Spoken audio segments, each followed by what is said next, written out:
Okay, so I want to show you how to make a drop and drag activity using Google Drawing.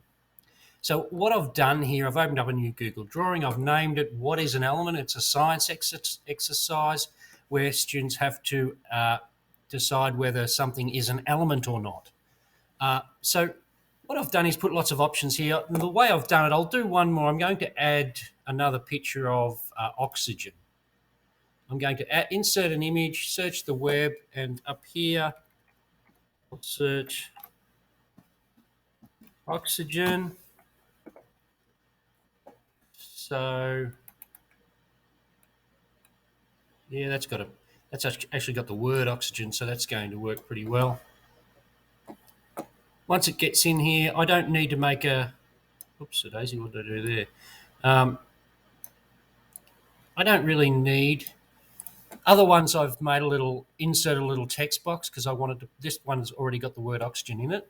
So what you'd like to do is put the words 4 times. Let's just say you've got to pick 4 of them that are elements. You want elements down here. But the problem is they can drop and drag those elements, but those words, but they can also, every time they click on these, it'll try to almost want to move them. So what I think is a good idea is to get your pictures without the things you want to drop and drag yet. And I might just get right click and background. I'll set a gradient background. I don't know why, but just a little bit more interesting. You can also right click on these and, well, just select them and then go up and put a border on them if you wanted to. That's a bit of fun too. It makes them look a little bit more professional. But what you should do is once you've got the things that you want to drop and drag onto, we're going to File, Download as a PNG. It can be a JPEG, I suppose. But we're going to put it to my desktop, save. Now I've saved this whole thing as an image. So if I get rid of everything, I'm sure I can select all of those. And I can even get rid of the background, although it doesn't really matter, but I'll get rid of the background. So now you've got a blank slate.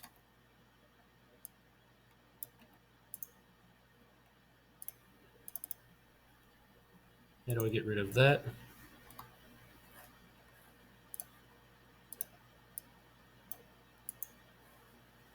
Cut, took me a while to get rid of that one.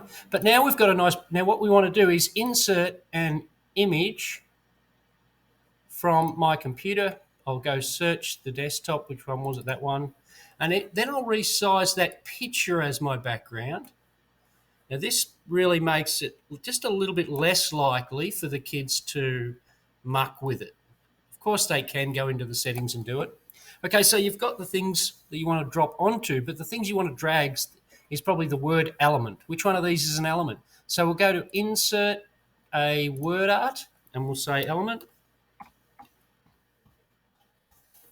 and enter, and it'll make it really too big. And let's just change the color of that to red. Of course, I'm going fast. You can pause and reuse it, rewatch pieces of it. So we want the kids to be able to drop the word element onto the picture that they think is an element. All I need to do now is Control C, Control V, V, V, and that gives me now 4 of these. I can put them up there. And now this is, their whole thing is a picture, which makes it less likely to muck with. And they might say carbon is an element. They might decide iron's an element. They might decide oxygen is an element. And probably they might even say DNA is an element, which it isn't, of course. But that's one way of making a drop and drag that's less likely for kids to muck with, and it ends up as a pretty easy activity. Also, you can, I mean, if you want writing and a description at the top, I can't do it now because you can have anything in here, any amount of writing, you can put it down here. You can have a lot of writing in there describing what to do in a box over here, and that would be one that you would put in the image as well. Anyway, that's how you make a drop and drag using Google Drawing. Have fun with it.